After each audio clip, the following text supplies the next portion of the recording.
श्री स्वामी समर्थ. दररोज मंदिरात जाण्याचे जीवनात होतो आमूलाग्र बदल. पूजा केल्याने मिळतात 36 लाभ. पहिला, जर आपण दररोज मंदिरात जात असाल तर आपल्या जीवनात येणाऱ्या अशा घटनांपासून वाचू शकतात ज्या अचानक घडतात, जसे की अपघात, हत्या, आत्महत्या यासारखी नकारात्मकता तुमच्या आयुष्यातून दूर राहतील. दुसरा लाभ, जर आपण दररोज मंदिरात जात असाल तर कोणत्याही प्रकारच्या ग्रह आणि नक्षत्रांचा वाईट प्रभाव आपल्या जीवनावर होत नाही. ग्रहबाधांपासून आपण मुक्त राहतो. मंगळ दोष, शनी किंवा इतर कोणत्याही ग्रहांची बाधा, साडेसाती किंवा राहूची महादशा सुरू असेल तर घाबरण्याची गरज नाही. नंबर 3, मंदिरात जाऊन आपण मंदिराचे नियम पाळता. व्रत, उपवास आणि पूजापाठांतर विश्वास ठेवता. विचारपूर्वक आहार विहार करता तर आपला कोणत्याही प्रकारचा रोग किंवा आजार होत नाही. नंबर 4, मंदिरात जाऊन मनात विश्वास आणि आत्मबळ निर्माण होते, ज्यामुळे मनात कोणत्याही प्रकारची दुःख किंवा शोक राहत नाही. व्यक्ती सर्व परिस्थितीत संभाव्य ठरतो, म्हणजे ना तर भावना ओघात वाहतो ना कठोर होतो. प्रत्येक परिस्थिती त्याच्यासाठी सामान्य असते.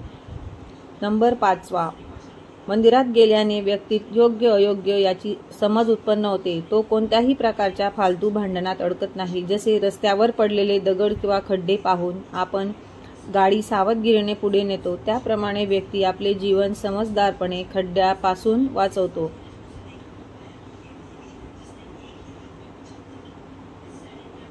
उपाय 7, मंदिरात जाणाऱ्या व्यक्तीचे कोणतेही शत्रू वाईट विद्या वापरून काहीही बिघडवू शकत नाही. अनेक व्यक्ती आपल्या कृती किंवा वर्तनाने लोकांना नाराज करतात, त्यामुळे त्यांचे शत्रू वाढतात. दुर्बळ शत्रू नेहमी समोरून लढत नाहीत तर पाठीमागून असे काही करत असतात, जे अंधश्रद्धेच्या श्रेणीत येते. मंदिरात जाणाऱ्या लोकांना त्याचा काही फरक पडत नाही. श्री स्वामी समर्थ. या चॅनलमध्ये तुमचं स्वागत आहे. 7 नंबर, मंदिरात जाणाऱ्या व्यक्तींच्या जीवनात कधीच असे संकट येत नाही की जो कर्जात बुडेल.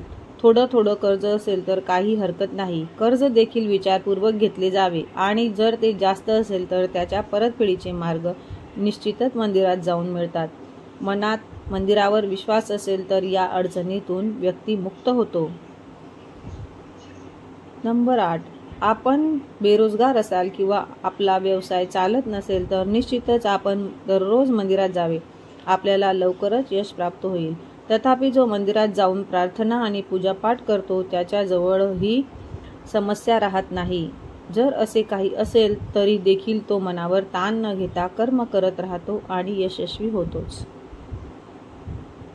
नंबर 9, अनेक लोकांना अनावश्यक भीती आणि चिंता सतावत राहते, ज्यामुळे ते तणावात राहू लागतात. त्यांना वात राहण्याची सवय देखील लागते, त्यामुळे व्यक्ती अनेक प्रकारच्या आजाराने घेरला जाऊ शकतो. पण मंदिरात जाणाऱ्या व्यक्तीच्या मनात आणि मेंदूत हे सगळं राहत नाही. नंबर 10, सकाळी चालत मंदिरात गेल्याने व्यवसायातही वृद्धी होते आणि आपल्याला प्राणवायू देखील मिळतो. चांगल्या प्रकारे दररोज सूर्यप्रकाशाचा स्पर्श झाल्यामुळे आरोग्यात सुधारणा होते. श्री स्वामी समर्थ. जय जय स्वामी समर्थ. या चॅनलमध्ये नवीन असाल तर लाईक आणि सबस्क्राईब करा.